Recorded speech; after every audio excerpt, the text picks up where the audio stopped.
En Historias de la Historia.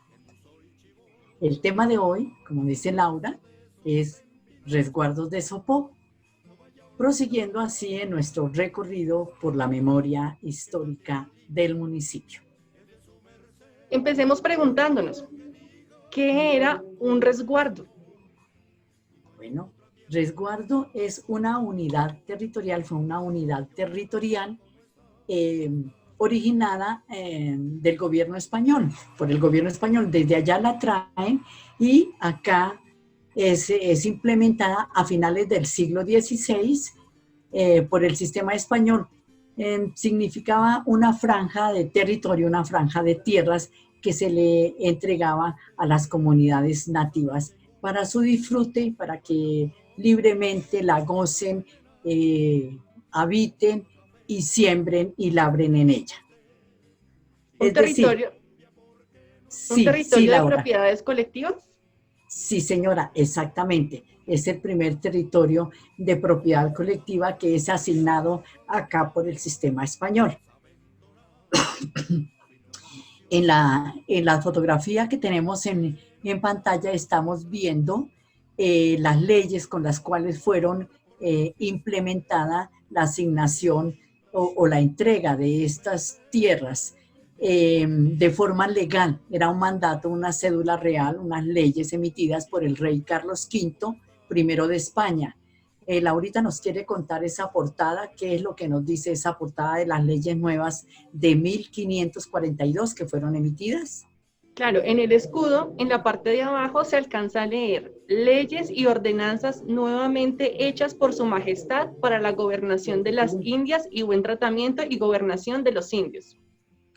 Exacto, entonces ahí como vemos era para la gobernación de las Indias y para el buen tratamiento de los indios. Esas leyes son sancionadas porque antes ya lo habíamos comentado en nuestro capítulo anterior, eh, existían las leyes de 1512, las de Burgos, pero debido a una cantidad de quejas e inconvenientes porque no eran aplicadas, había confusiones. Entonces, Carlos V emite estas leyes nuevas, por eso se llaman nuevas, porque hace una reforma y confirma y amplía el mandato, sobre todo en cuestión de tratamiento a los nativos de América. Resulta que en la actualidad la Constitución Política de Colombia, que le estamos viendo al lado derecho, la representación de la Constitución Política, reconoce los resguardos en nuestro territorio. Así que en la voz de Laura nos va a explicar qué es lo que dice la Constitución, un fragmento de lo que dice la Constitución con relación a los resguardos. Claro, la Constitución del 91 establece que las autoridades de los pueblos indígenas podrán ejercer funciones jurisdiccionales dentro de su ámbito territorial, de conformidad con sus propias normas y procedimientos, siempre que no sean contrarios a la Constitución y leyes. Existe en Colombia, según cifras oficiales, cerca de 600.000 indígenas, a los que el Estado considera patrimonio nacional invaluable como riqueza cultural y social. Se encuentran organizados en 81 grupos, hablan 75 lenguas diferentes y habitan el 25% del territorio nacional. Bueno, entonces como vemos, como estamos viendo, las comunidades nativas, los resguardos son reconocidos por las leyes colombianas en la Constitución Política del 91 y las comunidades nativas son patrimonio cultural, o sea, están dentro de la Constitución y bueno, las debemos respetar. Es importantísimo que reconozcamos esto, porque al ser patrimonio su cultura, sus tradiciones, pues hay que respetarlas y además conocerlas, enterarnos de dónde vienen, no enterarnos de sus ancestros, tradiciones, cultura, bueno, y es lo que estamos tratando de hacer a través de estos programas de historias de la historia. Bueno, estamos observando aquí lo que pudo ser los resguardos indígenas. Estas son fotografías actuales del resguardo indígena de los Arhuacos. Ellos, de acuerdo a estudios etnográficos y etnolingüísticos, han concluido que los ancestros de los Arhuacos eran muiscas, ellos hablan la lengua chibcha, entonces es muy probable que, como vemos estos resguardos, estas fotografías de los resguardos, pues probablemente en aquellas épocas en Sopó y en otros lugares de Cundinamarca donde habitaron los muiscas, pues así se hubieran visto los resguardos. Laurita. Entonces, resguardo indígena, unidad territorial de propiedad colectiva, implementada por el sistema español en la época colonial, reconocida por el Estado colombiano, de 1590 a 1991. Sí, entonces, bueno, aquí tenemos 1590 y estábamos hablando de 1542. Claro, las leyes fueron emitidas en 1542, pero fíjense ustedes lo complicado de implementar las leyes que tocó esperar casi, ¿cuánto? 50 años, de 1542 a 1590, casi 50 años, casi medio siglo, para que vinieran a implementarse aquí esas propiedades legalmente, esas propiedades comunitarias colectivas, y se las dejarán gozar libremente. Entonces, sí, como vemos, bastante complicado. Pero algo que también nos agrada es que esas leyes emitidas por Carlos V en 1542, pues bueno, en 1991 aún se reconocen los resguardos o se reconocen en la Constitución de Colombia. Entonces, tienen como 400 años. Laura, ¿me ayudas a hacer la cuenta? Bueno, ustedes allá, por favor, ayuden. En todo caso, bastante tiempo y se reconocen, o sea que los resguardos indígenas son sagrados, son inalienables. ¿Cómo es? ¿Estoy bien diciendo, Laura? Inalienable. Bueno, sí. Entonces aquí tenemos una visión de lo que pudo ser. También me interesa mucho que observemos, porque resulta que todavía hay personas cuando hablan de los muiscas y se los imaginan con taparrabos. Entonces, imagínense ustedes los que usaban, bueno, lo que se llama taparrabos, ¿no? Porque eso lo utilizaban más que todos los panches, los habitantes de tierra caliente, pero jamás los muiscas. Imagínense ustedes hoy en día si hace frío, imagínense ustedes estos parajes hace 500 años, por Dios, helado. Entonces es para que entendamos, ellos se vestían con unas mantas, inclusive las describen, son descritas en forma de camisetas. Uno encuentra en las crónicas que cuando llegaron Jiménez de Quesada, que vinieron persiguiendo a Tisquesusa, esa historia la hablaremos después, aunque muchos la conocen. Resulta que ellos llegan aquí a Buzungote, aquí en las goteras de los dominios del cacique Sopó, llegan a Buzungote y ahí encuentran comida y encuentran túnicas o mantas que ellos llaman a las ruanas y camisetas blancas, y con eso se visten porque ellos venían llenos de andrajos, descalzos. Entonces esas camisetas blancas están descritas. Entonces es importante que tengamos en cuenta que los muiscas no eran individuos de taparrabos porque esto era demasiado frío. Entonces ellos hacían sus túnicas en algodón puro. Bueno, sigamos. Estábamos hablando de 500 años, es decir, antes de la incursión española, doña Ruth. Sí, Laurita. Y es interesante que veamos, nos devolvamos en el tiempo 500 años atrás, como acabamos de ver los resguardos, estamos visualizando esos resguardos, esas unidades colectivas, dónde vivían, cómo eran las casas. Por fortuna, ahí vemos algo en estas fotografías de los resguardos. Y entonces, bueno, en Sopó, como sabemos, había 3 aldeas. 3 aldeas. Sopó, en sí. Valle de Sopó, ¿verdad? Sopó, Cueca Sí, y Meusa. sí, esas 3 casas que tenemos en la fotografía representan a esas 3 aldeas de Sopó, que también están en el escudo del maestro Pacito. Entonces, como vemos, estas fotografías son bien lindas y son tomadas del mapa de Sopó de 1780, que ya lo exhibimos en nuestro capítulo anterior, y aquí tomamos las casas para mostrarlas. ¿A ti cómo te parecen estas casas, Laura? Pues estoy viendo y me llama la atención que son, primero son dibujos hechos, pero tienen mucho detalle, ¿verdad? Están detallando como cada aspecto que tenía esta casa, parecen Sí, ostentosas, ¿verdad? sí señora, y además ahorita en el mapa, cuando veamos en el, el, el mapa, vamos a observar que no todas las casas están iguales. O sea, aquí podemos pensar, Laura, que si el dibujante del mapa, el cartógrafo, se tomó la molestia en dibujar estas casas con tanto detalle, estaba impactado por la conformación de la casa, la hechura de la casa. O sea, son casas de jerarquía, con alguna jerarquía. Probablemente eran los jefes, los tibas, o los caciques. Entonces también uno se pregunta y se replantea, porque hay tantos mitos sobre el tratamiento, y sí, claro, sí hubo abusos de poder, pero bueno, en estos tiempos aún vemos también algo parecido. Pero en aquella época, pero si podían tener casas ostentosas, eso nos lleva a pensar en que falta estudiar más esas relaciones de los nativos y de la colonia, de los nativos y los conquistadores. Bueno, esa Claro. es algo que nos queda, ¿no, Laura? Porque pues aquí esta es una evidencia, y este mapa es del año 1780, el mapa donde están dibujadas estas casas. Bueno, Eso quiere sigamos. decir, doña Ruth, que las casas Sí. con trazos notorios y elegantes, ¿significa que en esas casas vivían algún personaje importante?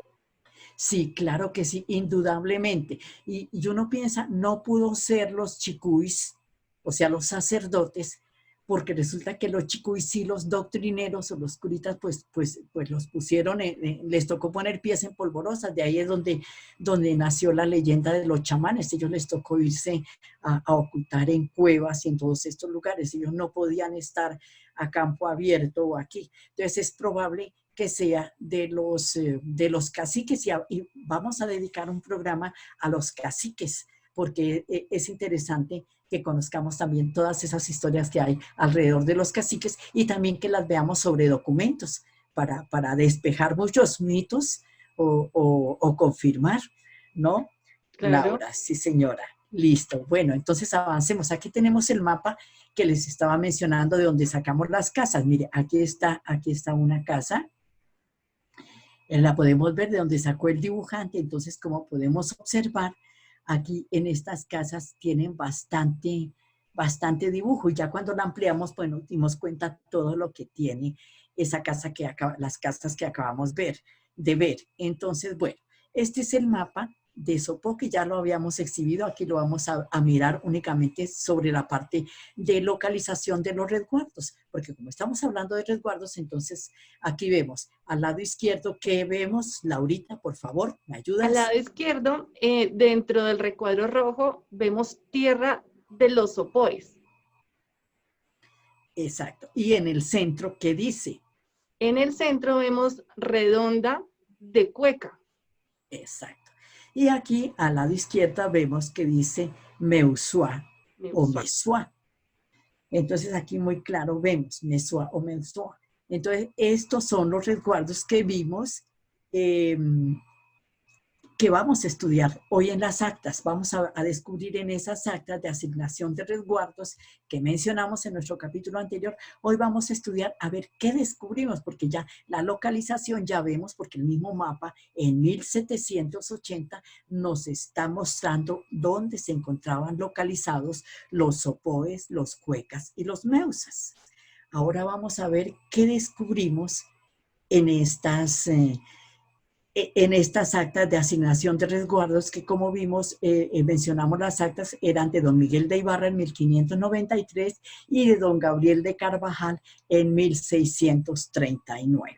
Bueno, algo que se me olvidó mencionar es que sí, toda esa jerarquía de las casas, todos esos adornos, se me ocurre a mí pensar en que si impactó al cartógrafo que estaba elaborando el mapa, imagínense ustedes cómo eran esas casas era como las describen las cronistas, que sus paredes estaban tapizadas con hilos de colores, me imagino de ahí nacen los, ¿cómo se llaman? Tapices, los tapices Los que se papel tapiz. utilizan mucho. Y además hablaban de sus pisos de esteras tejidos con hilos de colores. Entonces ellos tenían unas casas que, bueno, aquí podemos observar. Pero bueno, prosigamos con nuestros resguardos, que es el programa de hoy. Señora Ruth, tengo una duda aquí. Entonces, Esto quiere decir, resulta que, señora, esto quiere decir que las 3 aldeas que existían en Sopó significan 3 pueblos. pues sí, pero no los pueblos que nosotros estamos acostumbrados, que conocemos hoy, porque nuestros pueblos pues tienen, son de origen español, de diseño español, del sistema español, que tenían que ser en cuadrícula, ¿no? Entonces es el parque y del parque salen cada esquina, cada calle que desembocan derecho al parque, a la plaza, antiguamente. Entonces ellos tenían pues, sus aldeas, ellos eran sociedades rurales, recordemos, entonces ellos tenían unos grandes campos, sus huertas para sembrar, como vimos que en las actas, como vimos, tenían el lugar donde hacían sus bohíos, que por lo regular escogían sitios que no se inundasen. Recordemos que toda la sabana de Bogotá estaba inundada, aún quedan rezagos. Entonces, eran unos pueblos pero muiscas, unas aldeas pero muiscas. Ellos tenían unas divisiones donde la mayor, bueno, el cipazgo que contenía todo, luego venía el uzacazgo, que son los consejeros, que eran, al ser los consejeros, pues son la jerarquía inmediatamente inferior al cipa. Luego venían los caciques, los cacicazgos. Los cacicazgos estaban conformados por civil y las civil estaban conformadas por utas. Esas eran las unidades territoriales. Pero recordemos que ellos eran sociedades rurales. Entonces sus casas no eran pegadas como las nuestras hoy en día. La pared del vecino toca mi pared o a veces es la misma. Entonces sí, eran casas amplias en terrenos, pero bueno, sí, eran aldeas. Así las definen en las actas, sí, Laurita. Entonces, bueno, entonces como ya tenemos una visión de cómo estaban, dónde estaban, cómo eran las pueblos, tenemos en las fotografías que vimos de las comunidades actuales, vimos cómo estaban los resguardos, vemos dónde estaban localizados. Ahora veamos otros datos que descubrimos en las actas de asignación de resguardos, qué datos nos cuentan. Entonces empecemos por Sopó, el cacicazgo de Sopó, el cacique Sopó. Sabemos todos que Sopó significa Cerro Fuerte, pero resulta que estudios recientes han concluido que las palabras muiscas, cuando son aplicadas al territorio, tienen una significación diferente a la que es, al significado cuando se aplica al individuo. Entonces, observemos. Dentro de ellos Laurita. encontramos So, la división en So, asociado a rápido, ligero y a protección. Y Po, como grande, fuerte, cabeza o jefe. Exacto, entonces ahí descomponiendo la palabra vimos qué es el significado de Sopó, de cacique Sopó. Entonces, el cacique Sopó significaba un jefe poderoso que gobierna y protege el territorio. Recordemos algunos daticos de este cacique Sopó fuerte y poderoso que gobernó el territorio, el cacicazgo de Sopó, en la voz de Laurita. Listo. Comandante, ejército del Zipa, apoyó invasión y sometimiento del señorío de Guatavita. Sí. Eso nos lo cuentan los cronistas de Indias. Rodríguez Freire nos cuenta que el cacique Sopó fue el encargado, el comandante de los ejércitos del Zipa que invadieron al Guatavita, el señor de Guatavita.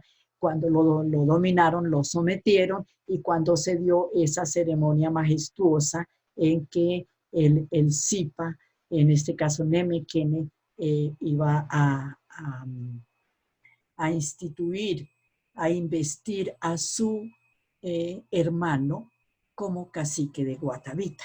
Y entonces, bueno, allá fue el sometimiento y el cacique Sopó fue el comandante. Entonces veamos la importancia del cacicazgo de Sopó. Aquí podemos ver, es una visión trasladándonos estos 500 años, devolviéndonos en el tiempo, de lo que pudo ser el cacicazgo de Sopó.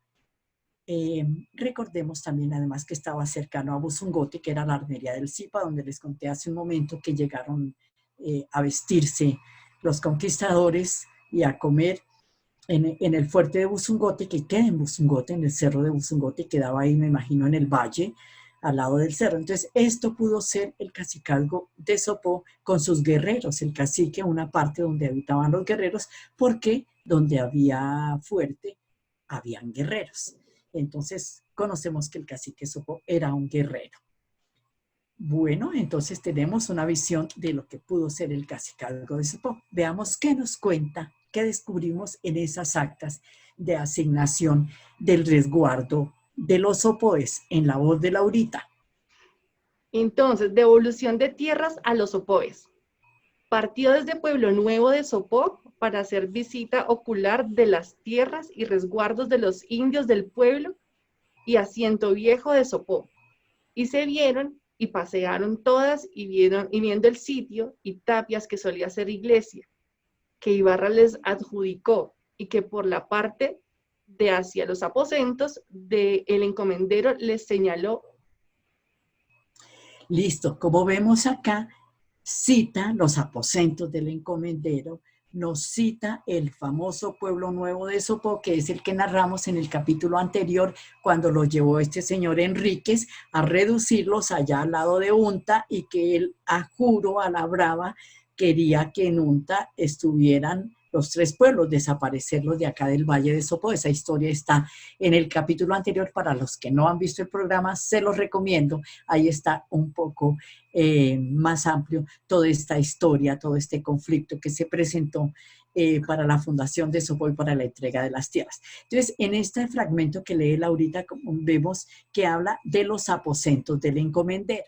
Y aquí vemos este otro fragmento. El visitador Gabriel de Carvajal, que llegado a los aposentos del encomendero, veamos, otra vez menciona los aposentos del encomendero, pasó hasta el puente del río Sopó. Entonces, aquí ya nos está localizando, ya sabemos, todos sabemos dónde queda el puente del río Sopó, en el parque Puente Sopó.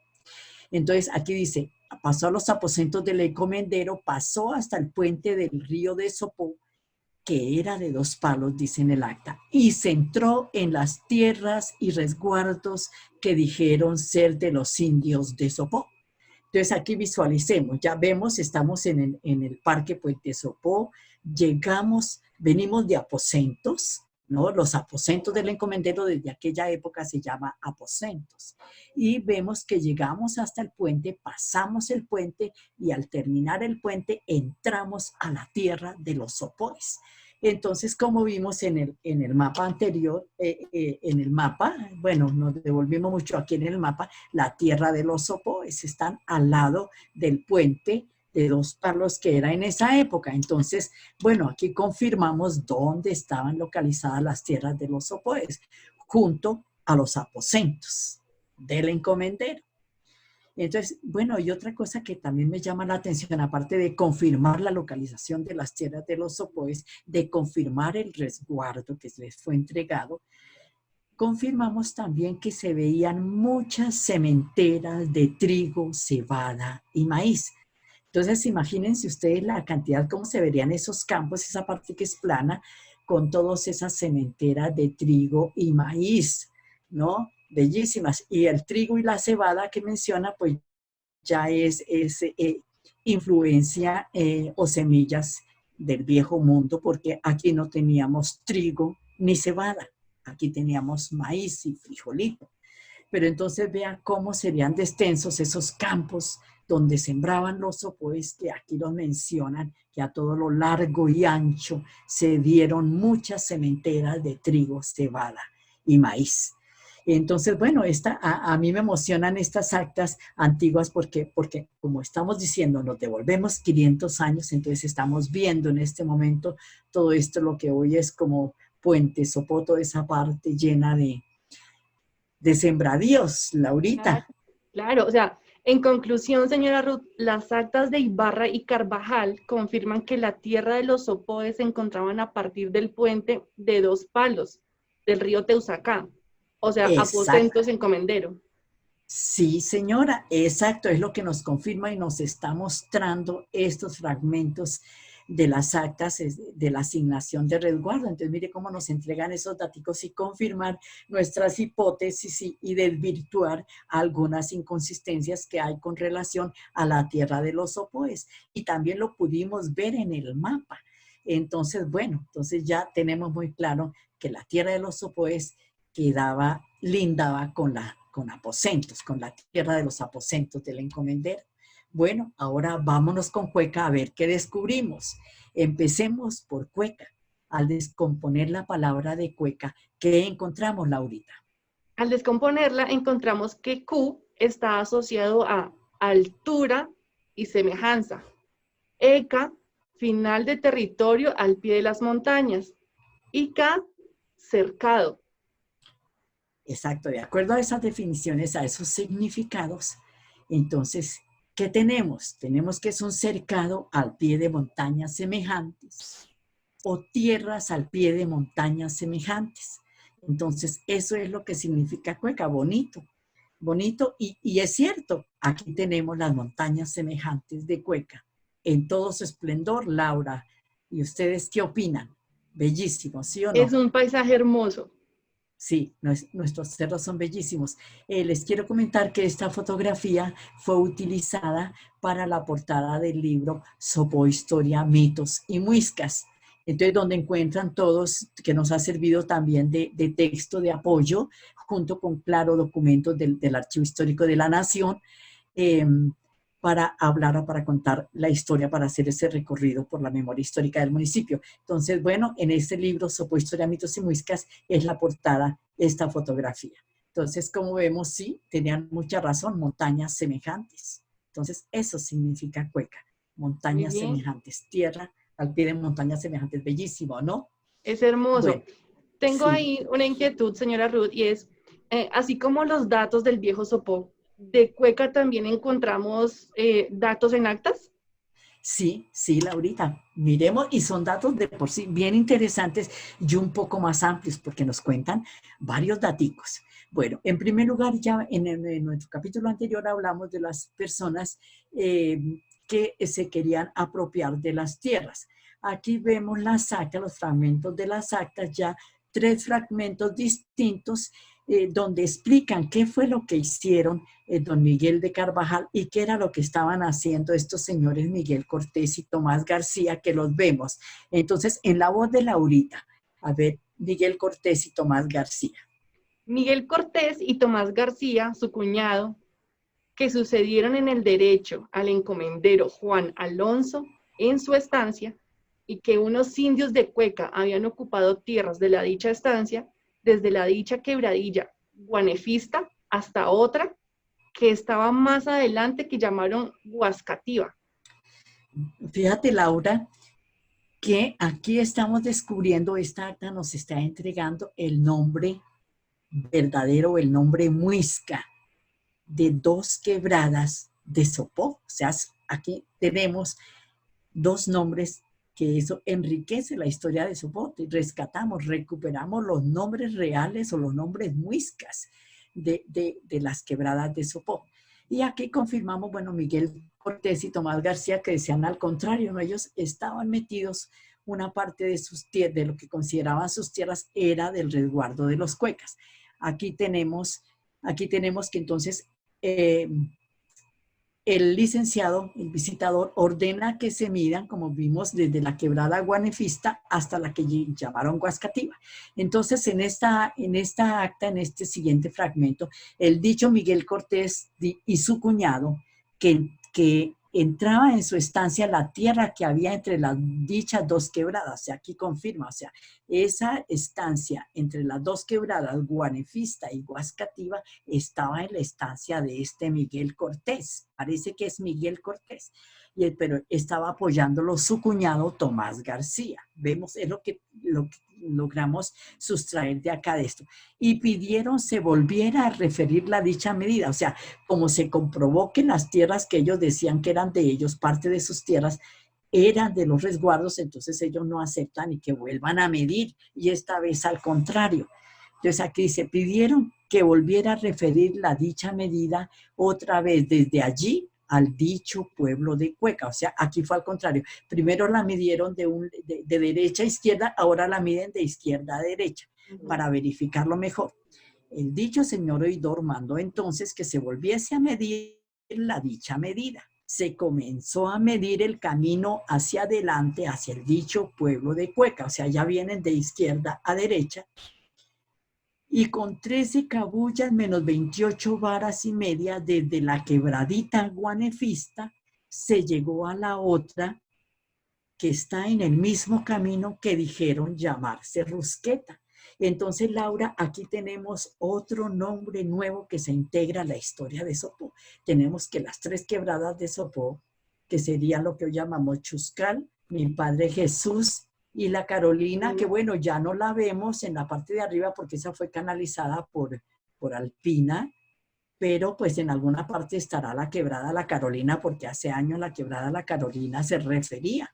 Ahora pues ya no aparece como que ni en el mapa, pero así sea por debajo de la tierra canalizada, esa quebrada existía en aquella época, hace 400 años, en 1639, 1593.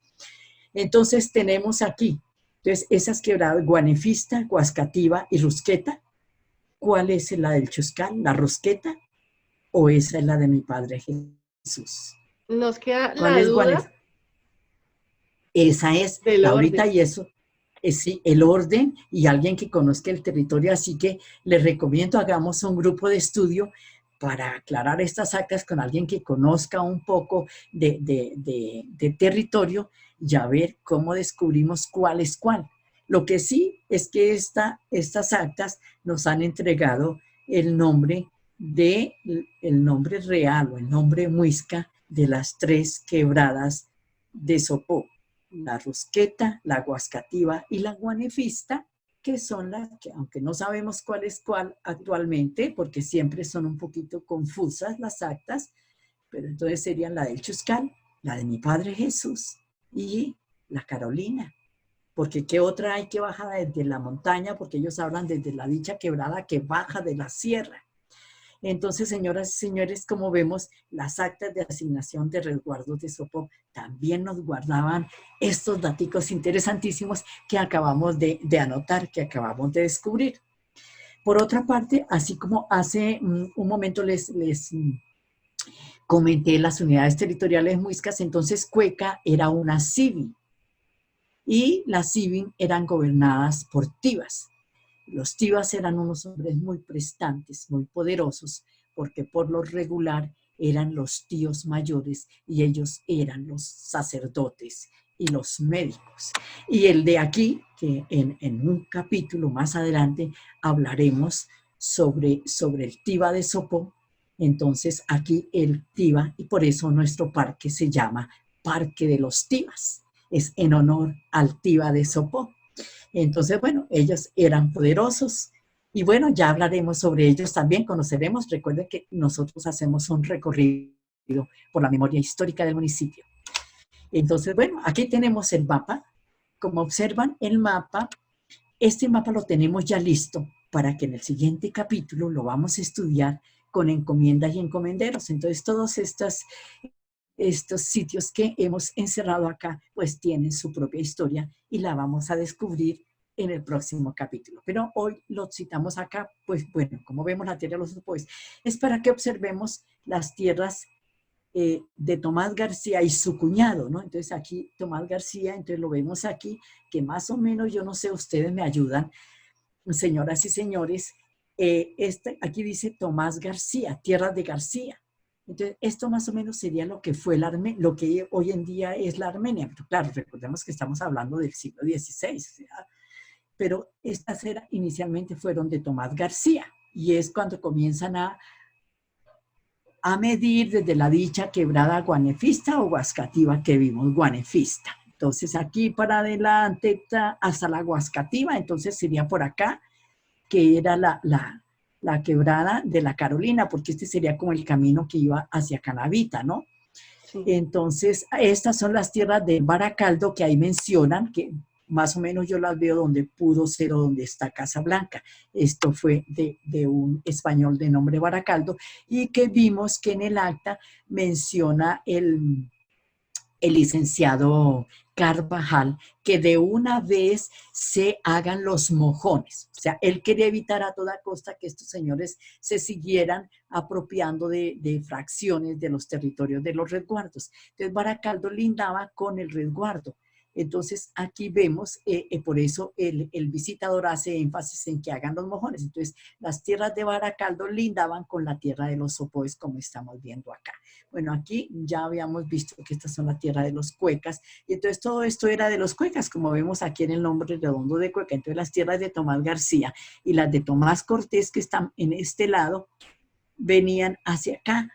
Entonces ahí, entonces la rosqueta es la del Chuscar. Pareciera. Pareciera, ¿cierto? Tendremos que Sí. mirarlo y ustedes ayúdenos. Esas están en el libro Sopo, Historia, Mitos y Muiscas, en los fragmentos 120, 121, 117, 118. Vemos esas actas, ayúdenos a estudiar y ayúdenos a entender esas actas, porque de verdad todavía no tengo la suficiente certeza, pero con la ayuda de ustedes seguramente vamos a descubrir cuál era cuál. Entonces, bueno, este mapa, como ven, lo tenemos listo y vamos a ver qué tantas historias nos cuenta en el siguiente capítulo. Entonces, prosigamos. Vamos con Meusa, con la hermosa Meusa, la hermosa y misteriosa Meusa. Entonces vamos a ver cuál es el significado de Meusa, descomponiendo la palabra Meusa o Mesua, como vimos en el mapa. Al descomponer, señora Ruth, la palabra Meusa o Mesua, encontramos que me está asociado a despierto, astuto o listo, y sua a sol. Tendríamos entonces que Meusa o Mesua significa tierra del sol y de hombres listos. O tierras de hombres listos bajo el sol. Sí, también. Entonces ustedes verán qué significado. Ahí tenemos lo que significa Me y Sua. Entonces lo que sí sabemos es que Meusa son tierras del sol y que allá los hombres son listos, hombres listos bajo el sol. Bello. Aquí tenemos a la Meusa esplendorosa, los rayos del sol. Esta es una fotografía cedida por Josefina Aya. Y aquí vemos los destellos del sol en el cielo de Meusa sobre las tierras de Meusa. Entonces, bueno, bellísimo esta fotografía que nos cede Josefina Aya. Y bueno, ahí vemos el esplendor de Meusa y de esas tierras planas, ese valle. Y como la Ahora veamos, foto describe también su nombre, ¿cierto? sí, destellos del sol bajo los cielos de Meusa o en el cielo de Meusa. Sí, qué belleza. Sí, Hermoso. qué belleza, señoras y señores, hasta el cielo se confabula para que todos estos parajes sean bellos, ¿sí o no? Y bueno, gracias a Josefina que sabe captar esos bellos momentos. Bueno, ahora veamos qué descubrimos en el acta de las tierras, de la entrega de tierras a los Meusas. En la voz de Laurita, perdón. Entonces, vamos a leer un fragmento de Actas de Meusa. No haber lugar para que retuviese los títulos el dicho licenciado Auñón y García de Cañizares en las dichas tierras, dándolos por nulos y amparando a los dichos indios en las dichas tierras. Y para que de aquí en adelante lo estén por vuestra merced como visitador, gocen, labren, cultiven y posean las dichas sus tierras y resguardos, y que no haya persona que los inquiete, pretendiendo pedir estancias por causas que suelen alegar. O sea, como vimos, y bueno, en el capítulo anterior también estuvimos comentando que el licenciado Gabriel de Carvajal estudió el juicio que habían entablado los nativos del Valle de Sopo para reclamar sus tierras naturales. Y entonces él aquí habla muy claro que no hay nada que vayan a decir allá que vaya a impedir que ellos sigan gozando sus tierras de acuerdo a las leyes, sus tierras medidas en sus naturales sitios. Entonces, por eso sacamos aquí aparte este fragmento que dice, no haber lugar para que retuviese los títulos el dicho licenciado Auñón y García de Cañizares en las dichas tierras, dándolos por nulos y amparando a los dichos indios en las dichas tierras. Es que se proveían, como vemos, él hace énfasis y vuelve y repite el licenciado que daba por nulos y que no había nadie que podía reclamar esas tierras porque eran de los nativos. Entonces él se refería a todos, ya había entregado los resguardos de Sopó, como lo vimos, los de Cueca, y ahora estábamos en Meusa. Entonces vemos que también en Meusa hubo un español que se quería apoderar. Y adivinen qué descubrimos. Resulta que este licenciado Auñón y García de Cañizares, pues era hermano del Tomás García que se estaba apropiando de las tierras de Cueca, perdón. Entonces eran hermanos. Entonces un hermano en Cueca tratando de apoderarse de las tierras de los cuecas, de parte de las tierras, y el otro hermano allá en Meusa tratando de apoderarse. Bueno, ese datico nos entregó el acta. Ahí queda registrado el acta, como les digo. Ahí la pueden estudiar en el libro Sopó, Historia, Mitos y Muiscas. Bueno, como vemos, tenemos datos bien interesantes que hemos descubierto en estas actas. Estudiándolos uno como se encuentra con datos interesantes y novedosos y que enriquecen la historia, Laura. Señora, ahí me nace otra duda, historiadora. Vimos antes en las actas que medían las tierras en cabullas. ¿Cómo era esa medición? Sí, señora. Resulta que la cabulla era una medida, es una medida agraria de origen español y equivalía a 100 pasos. Pero bueno, en la voz de Laurita, ella nos va a explicar exactamente qué era la cabulla, la medida agraria española. La cabulla medía 100 pasos de una persona adulta, medida equivalente a 100 varas de línea recta. Cada vara o cada paso era igual a 84 centímetros. Esto quiere decir que 8.400 centímetros equivale a 840 metros. Bueno, y entonces recordemos que hablan de 13 cabullas. Entonces, bueno, la multiplicación y bueno, toda la magnitud de la Tierra se la dejo a ustedes. Entonces, bueno, vemos que era la cabulla y por eso cuando hablen de cabulla ya sabemos que son 84 o 100 pasos de 84 centímetros. Bueno. Historiadora, sobre este periodo, ¿hay más documentos de Sopó? Por supuesto, Laurita, tenemos unos documentos invaluables. Por ejemplo, este que les estoy exhibiendo es el documento más antiguo de Sopó. Realmente esto es patrimonio documental de Sopó. Es del año 1567. O sea, lleva Entonces, 453 años de antigüedad. exactamente. Entonces, vamos. Este es el español del medioevo. Miren, aquí la fecha donde estoy señalando dice año 1567.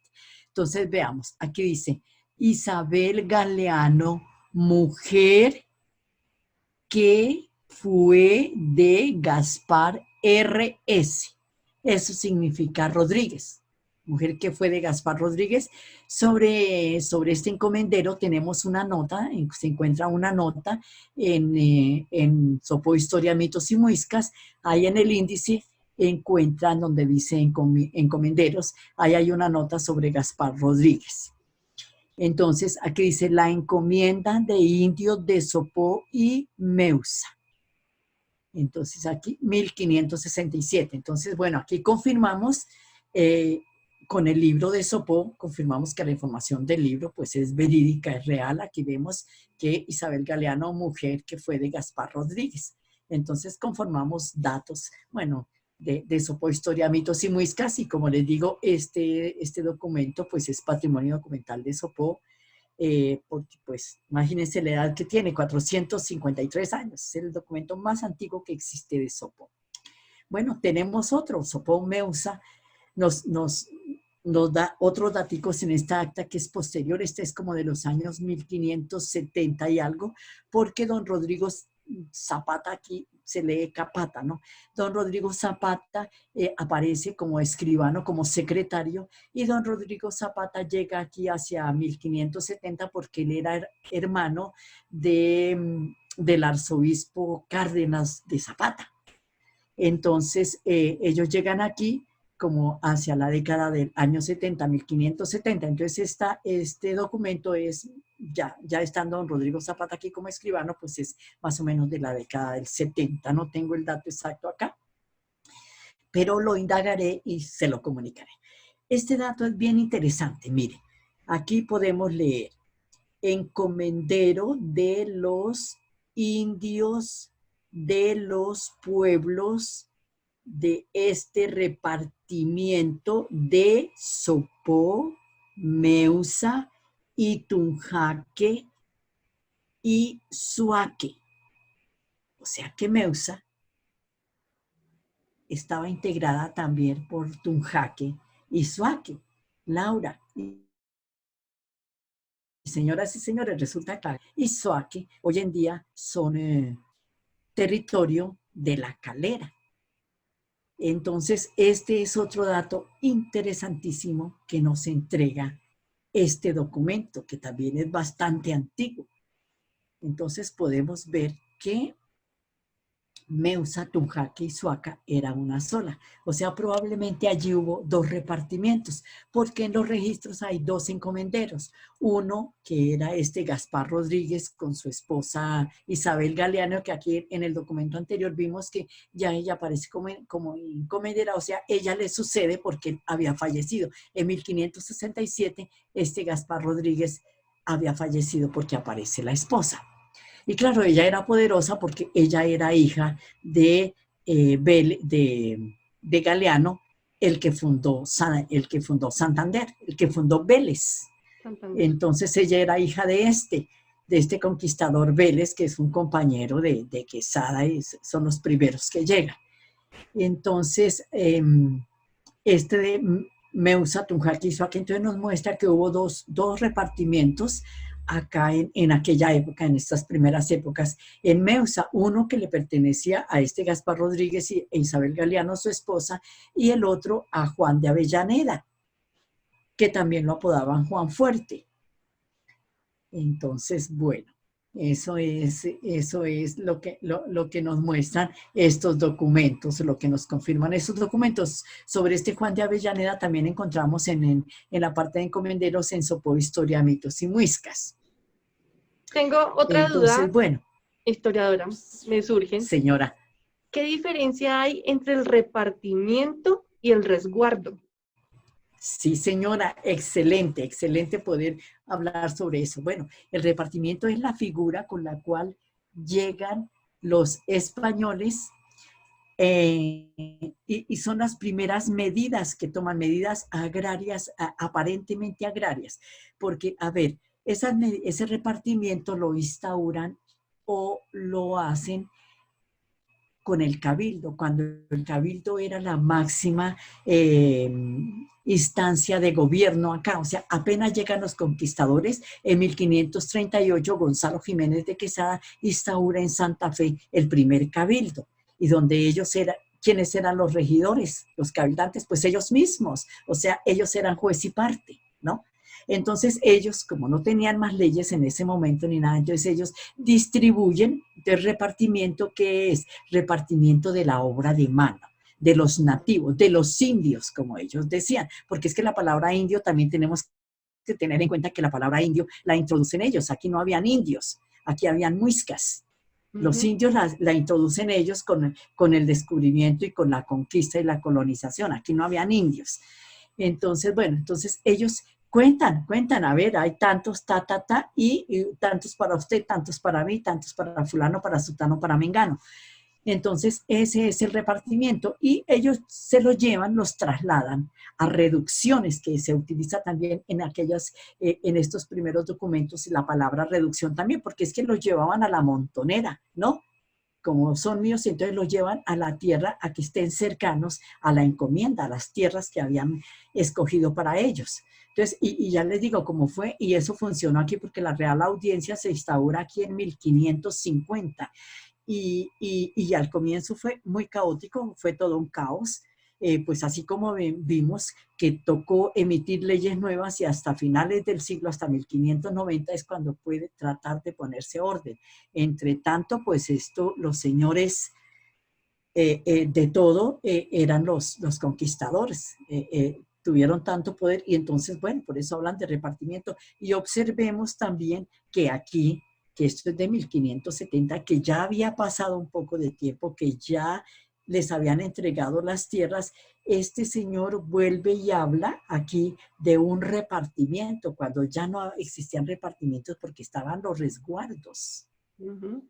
Es que el repartimiento era repartir cosas, que es repartimiento, un repartimiento de cosas. A ver, hagamos un repartimiento de libros, ¿no? Laurita, entonces tú coges 20 y yo cojo 20, ¿no? Nos Correcto. repartimos, hay 40, ¿no? Entonces, listo, ese era el repartimiento de la mano de obra, porque es que ellos necesitaban llevar gente, porque, a ver, habían cogido tierras y tenían que explotar, trabajar, porque tenían que rendir tributo al rey. Además, otro dato interesante que debemos recordar o reconocer aquí es que la conquista de América fue una empresa privada autorizada por los reyes de España y a los reyes de España los autorizó el Papa, ¿no? Entonces ellos empeñaban o muchas veces empeñaban los bienes de su familia y aquí los conquistadores llegaban financiando su propia empresa. Claro, ellos tenían que suscribir unas capitulaciones, que eso ya hablaremos en el siguiente programa con encomiendas y con el mapa, pero entonces ellos llegaban aquí. Entonces ese era el repartimiento de indios y los llevaban a las reducciones. Y entonces por eso es que vimos todo ese conflicto, porque pues estos señores desde el cabildo pues eran los regidores, los administradores de justicia, los que distribuían las tierras, los que cobraban el tributo, bueno, eran juez y parte y todo, Laurita. O sea que ahí Entonces, podemos estar haciendo una breve introducción sobre, pues para el siguiente programa, sobre qué significa el encomendero y la encomienda, ¿verdad? sí, señora, para el siguiente programa. Entonces, encomendero pues era el hombre al que le habían encomendado unas tierras, porque todas las tierras descubiertas por los españoles desde un punto delimitado le pertenecían al rey de España, a los reyes de España.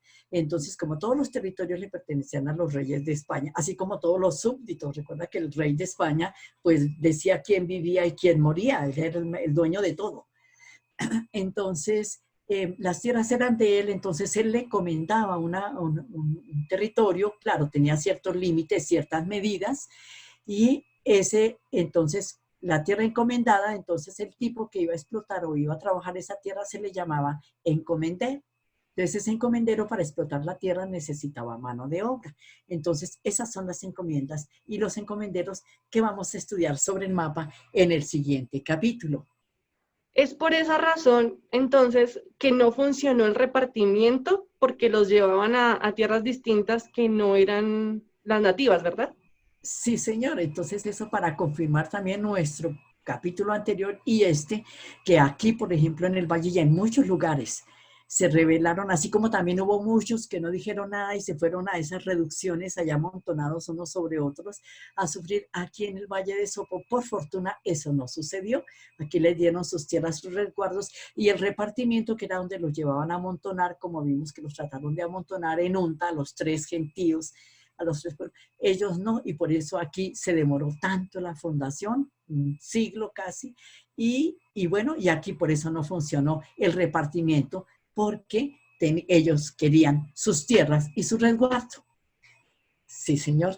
Bueno, entonces hasta aquí hemos llegado. Eh, Comprobamos, como vimos, muchos datos nuevos, novedosos, nombres, localización de los pueblos nativos. Y bueno, ¿cómo te pareció, Laurita? Así encontramos datos interesantes para enriquecer la historia de Sopó y enriquecer este recorrido por la memoria histórica. Claro que sí, son programas que son encantadores y dejan ese toque de inquietud para continuar la investigación, ¿verdad? Y el hecho Sí, de soportarlo con actas y con las imágenes que se consiguieron, te da más certeza a lo que estamos viendo y lo bonito que es reconocer nuestro territorio, nuestra historia.